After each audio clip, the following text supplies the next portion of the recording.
ሰላም ሰላም፣ እንዴት አላችሁ? እግዚአብሔር ይመስገን እኔ እስካሁን ባለሁበት ፍጹም ደህና ነኝ። እናንተም ሰላም እንድትሆኑ ነው የዘወትር ጸሎቴ። አመሰግናለሁ። ዛሬ ቀን 18 11ኛ ወር 2018 ዓመተ ምህረት ነው። የቪዲዮ ደረሳችሁ በሙሉ ሼር፣ ፖስት፣ ላይክ በማድረግ ተባበሩኝ። እስኪ ታዬ ቦጋለ ምን እያለች ነው? እስኪ በደንብ ስሟትና እንመለስበታለን። ትንሽ ረዘም ይላል። በትዕግስት ተከታተሉኝ ወንድሞች። የደከሙ ኢትዮጵያ የ3000 ዓመት ታሪክ አላት የሚል እኔ ቃላት አልመርጥ ምን አለንም እዛ ጋር ተቀምጦ እንትን ይላል። ስለ አጼ ምኒልክ ስናገር፣ ስለ አጼ ቴዎድሮስ ስናገር፣ ስለ አጼ ኃይለ ሥላሴ ስናገር ጀግና ነኝ መልካምነታቸው። ልክ ስለ ገዳ መልካምነት ስናገር በሬክተር ስኬል መንቀጥቀጥ ይጀምራሉ። ኡስታዝ አህመዲን ጀበል ኢትዮጵያ እንድትፈርስ የሚፈልግ ሰው አይደለም።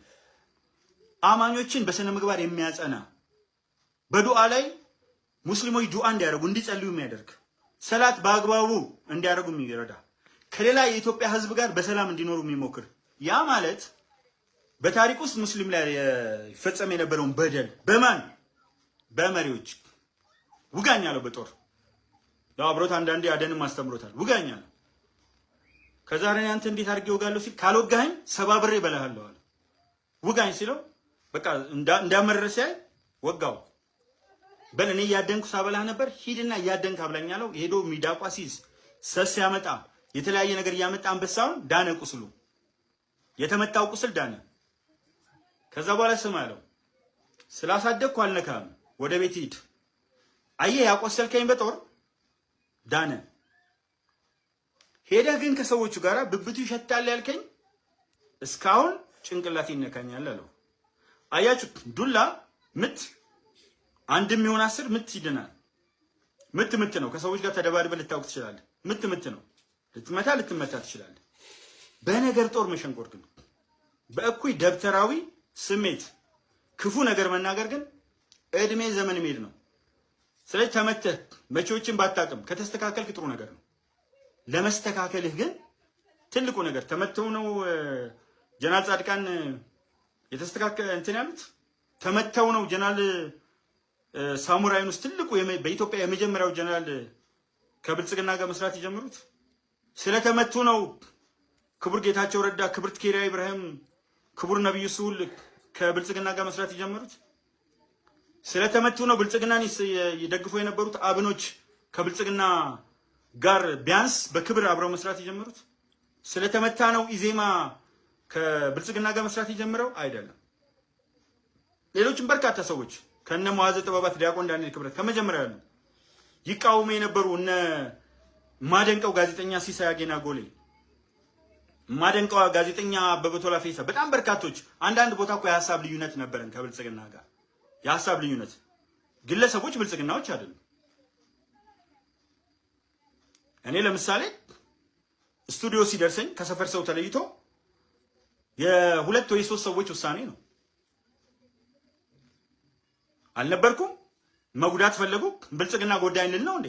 ከሰፈር ለይቶ ስቱዲዮ ሰጠኝ በምትኩ። እኔ ነበረኝ የብቻ ግቢ ነው። ሌሎች እኮ አንድ ላይ ሊኖሩ ይችላሉ። ይገባቸዋል እነሱ ያገኙት፣ እኔ ግን አይገባኝም።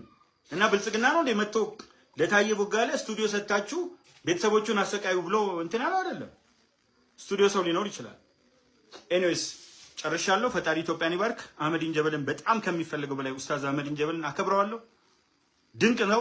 ሰው ነው። ስንቀራረብ እንቀራረባለን። እንቀራረብ እባካችሁ፣ እንጠላለን።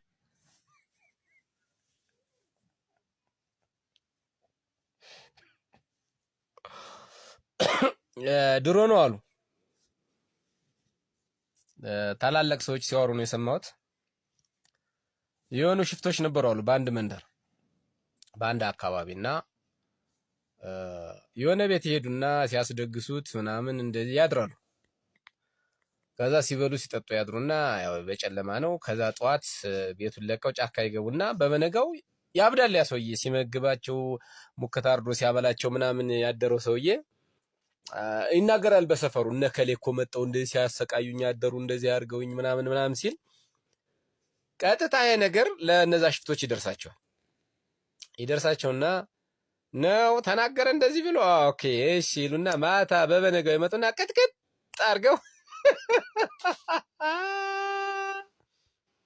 ፈሱን አስፈጅተው ይለቁታል። ከዛ በበነጋው ሄዱና አያከሊ እነከሌ አፈ ከመከም አልናገርም ማለት ነው። ታየ ቦጋለም ፈሱን ታስፈጁት በኋላ ተስተካክሎ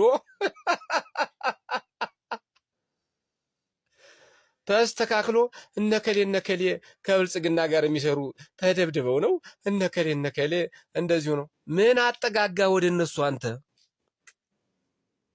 አንተ እኮ የኢትዮጵያ ሕዝብ የሚያከብርህ መምህር፣ የታሪክ አዋቂ፣ የተከበርክ ሰው ነህ። ስለ ራስህ ብቻ እንዴ እነ ሳሞራ ዮኑስ ገደል ቢገቡ አንተ ገደል መግባት አለብህ እንዴ? እነ ጀነራል ጻድቃን ሌሎችም የጠቀስካቸው ምን አገባህ? ያንተና የነሱ ላይፍ ይለያያል። አንተ መምህር ነህ፣ ታሪክ አዋቂ ነህ። ካንተ ማህበረሰቡ በተለይ የኢትዮጵያ ሕዝብ ብዙ ይጠብቃል። ታዲያ እነሱ ሰው ገለው ሲቀብሩ ብታይ ልትቀብር ነው እንዴ? ከዛ ውጭ ደግሞ እነሱ አልተደበደቡም፣ በክብር ነው። አንተ እኮ ተደብድበህ አይነ ጋጃ እስከሚዞር ተደፍሬ ነው ያለሁ እኮ ብለህ ያወራ ሰው እኮ ነህ። በብልጽግናዎች ተደፍሬ ያለሁ ብለህ ዛሬ ብልጽግና እንደዚህ ያላደረገኝም ማን አባ ያምንሃል? አንተን ካሁን በኋላ አትድከም፣ አትለፍልፍ። የሚያምንህ የለም በቃ አንተን እንዴ። አንተ እኮ ወጣህ አይንህ እንደዚህ ተንሸዋሮ፣ አይነስ በስሎ፣ ፊት ተጠራምዶ፣ ቂጥህ ተመላልጦ፣ ጎን ተነዳድሎ፣ ጣት ቆሳስሎ፣ ፊትህ ተመላልጦ የምትናገረው የነበረው አማርኛ ተዛብቶብህ እንዴ። የምትናገረው አማርኛ እኮ ተዛብቶ ነበር። እንደዛ የሆንክ ሰው ነህ እኮ። ስለዚህ ብልጽግና ነው እንደዚህ ያደረገኝ ብለህ ፈርጠህ እኮ ውጭ ሄደህ ነበር ከባህር ማዶ። ረሳኸው እንዴ? ስለዚህ አሁን ብልጽግና በጎ ነው፣ ጻድቃን ነው፣ ሼክ ነው፣ ቄስ ነው ብትለን ማንም የኢትዮጵያ ሕዝብ አያምንህም። አንተን አትድከም። በቃ አንተ ተው፣ ዝም በል እስኪ። ሁለተኛ አትዋረድ ወንድሜ። ወራዳ ጥንባንሳ የሚባል አሞራ ታውቃለህ? ጥንባንሳ ማለት ነው። ጥንባንሳ ማለት ማንም የናቀውን ወስዶ የሚበላ ማለት ነው። አንተ እንደዛ ነህ። አፈር ደሜ ብላ አንተ ወራዳ እከካ፣ ባጭር ቅር ግማታ፣ የገማህ የሸተትህ የጠነባህ የቀበሌ ሽንት ቤት ክብር የሌለህ አድርጎ ነው የሚያህ የኢትዮጵያ ሕዝብ። አንተ ወራዳ ጭቃ ነህ አንተ። አፈር ብላ።